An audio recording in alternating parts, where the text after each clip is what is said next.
Right, we're looking to work out angle C here. Now you can pause the video and have a go yourself before looking at the solution. That's what would be good practice. Alright, so anyway, we're looking for angle C. What are we going to do? Right, well, it's a right angle triangle. This is 90 degrees. We're going to label our triangle. This is the hypotenuse. Looking out from angle C, say pretend we're sitting over here looking across the way. Then that's going to be the opposite side there, and the other side left now is the adjacent.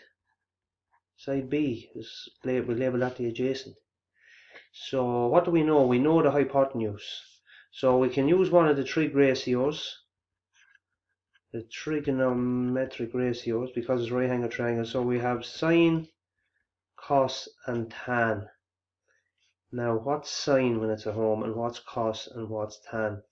Well, tan is two old angels sailing over heaven, carrying a harp, right? Where O is the opposite, the length of the opposite. H is the length of the hypotenuse, and A is the length of the adjacent.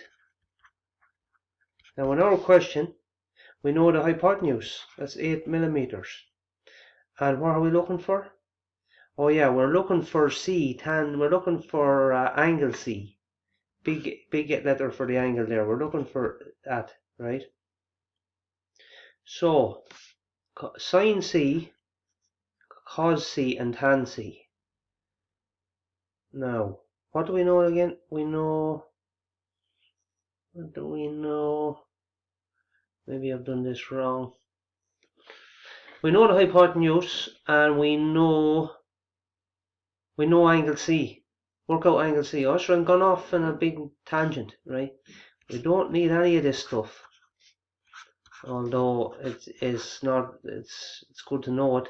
But in this case, the three internal angles of a triangle add up to 180. So 180, if we take away the 90, we have 90 left to spread between the other two angles.